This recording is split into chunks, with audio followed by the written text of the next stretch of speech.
Hi everyone, this is Praveen Kumar, Assistant Professor, Department of Computer Science with Cyber Security, Dr. S.N.S. Rajalakshmi College of Arts and Science, Autonomous. And today we are talking about topic for layer of a computer system.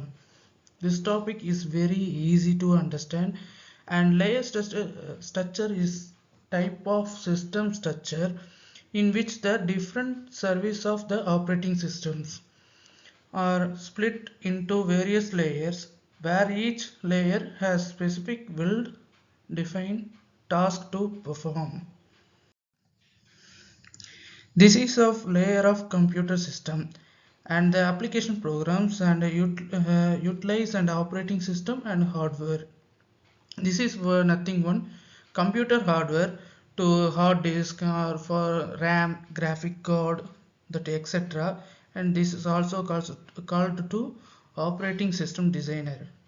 And this is utilized and operating system is also programmer. We can developing in applications and the application programs to end of the interface, and then the end user for the users, we are the users for.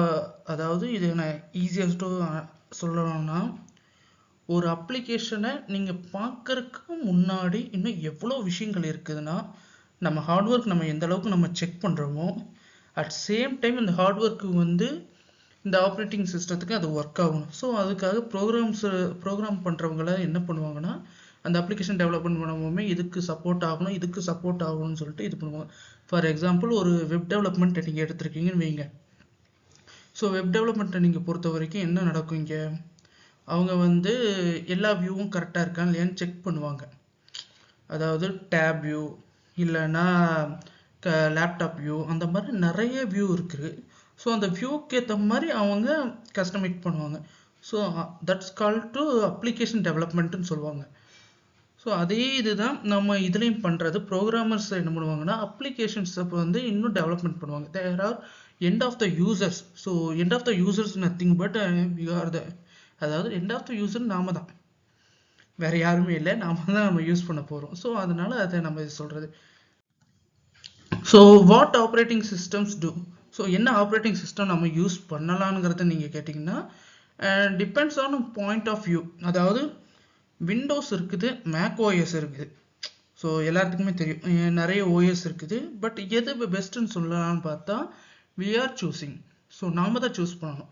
So ஒரு சில பேர்த்துக்கு Windows நல்ல கன்வீனியண்ட்டாகவே இருக்கும், சிலருக்கு Mac OS மட்டும்தான்.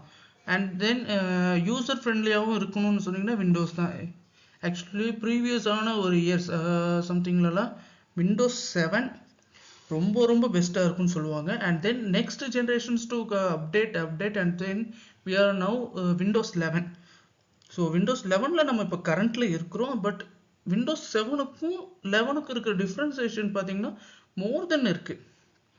So நிறைய files, நிறைய கஸ்டமைஸ்டான options. ஒரு நார்மலாக நீங்கள் எடுத்துக்கிட்டிங்கன்னா இது simple. I will talking to very very simple. ஒரு ஆப்ரேட்டிங் சிஸ்டத்தை நமக்கு பார்க்குறக்கும் சரி யூசர் ஃப்ரெண்ட்லியாகவும் இருந்துச்சுன்னா அதை தான் நம்ம யூஸ் பண்ணுவோம். இதுக்கு நீங்கள் எக்ஸாம்பிள் எடுக்கணும்னு வச்சிங்கன்னா phones. Okay, and then some computers have little or no user interface, such as embedded computers in device and automobiles. So there are the automobiles too used in, இப்போ நிறைய ட்ரெண்டில் பார்த்தீங்கன்னா இந்த ஆட்டோமொபைல்ஸ் இந்த மாதிரி நிறைய இடத்துல நமக்கு இதாகுது. And this one to modularity and easy to debugging and easy update and no direct access to hardware and abstractions. இது எல்லாமே அட்வான்டேஜ்னு சொல்லலாம் ஒரு ஆப்ரேட்டிங் சிஸ்டத்தில். ஸோ மாடுலாரிட்டியை ஈஸியாக சொல்லணும்னா, modularity design promotes modularity as each layer performs only the task it is scheduled to perform. So easy டீபக்கிங்கிறது நம்மளால் சிபியூவில் இருந்து கூட நார்மலாக இருக்கிற பீப்புள்ஸ் கூட அண்டர்ஸ்டாண்ட் பண்ணி எரர்ஸை ரெக்டிஃபை பண்ணுறது. அண்ட் ஈஸி அப்டேட், நம்ம ஒரு கிளிக் பண்ணாலே அப்டேட் பண்ணுறதுக்கு யூஸ் பண்ணுறது தான் ஈஸி அப்டேட்.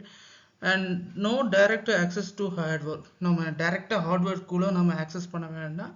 and இதில் advantage மட்டும்தான் இருக்குதான்னு கேட்டால் it's not clear.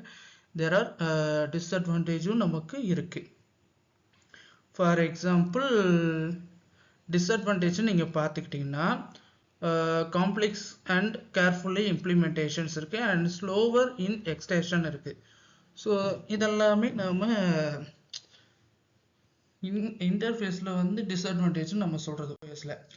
And views on and operating system இதான் நான் இப்போ ரீசெண்டாக சொன்னது. Resource manager and control programmer, programs and operations, input and output devices. So command executor and இது எல்லாமே ஈஸியாக நீங்கள் அண்டர்ஸ்டாண்ட் பண்ணுற மாதிரி தான் ஒவ்வொரு லைனுமே இருக்குது. So we are understand that. Resource மேனேஜர்ங்கிறது nothing but it's handle to allocating resource to multiple users and then multiple programs running at same time and same space. ஸோ இதுக்கு நீங்கள் எக்ஸாம்பிள் எடுக்கணும்னு நினச்சிங்கன்னா ஒரு மெமரி யூனிட்டை எடுத்துக்கோங்க. அட் அ டைமில் உங்களால் காப்பியும் பண்ண முடியும் அண்ட் தென் டிலேட்டும் பண்ண முடியும். So that for easy to understand. So இது ஒரு ரோட் மேப் நல்லா பார்த்துங்க. there are the computer system and input output devices and storage. This all input output controller to access. So resource manager are oriented to operating system names. It's dedicated IBM MES அதாவது multiple virtual storage ன்னு சொல்லுவாங்க. So now we are using through virtual machine. So virtual machines வந்து இப்போ நிறைய இடத்துல நம்ம இது பார்க்குறோம். virtual memory management இப்படி. ஸோ அதுவும் நல்லா ஈஸி டு அண்டர்ஸ்டாண்டாகவே இருக்கும் நமக்கு. and thank you so much watching this video. And கன்ஃபார்மாக இது உங்களுக்கு யூஸ்ஃபுல்லாக இருக்கும்னு நினைக்கிறேன். அண்ட் தென் நெக்ஸ்ட் டைம் இதை விட இன்னொரு பெட்டரான வீடியோவில் நான் உங்களை மீட் பண்ணுறேன். And then thank you so much. Bye bye.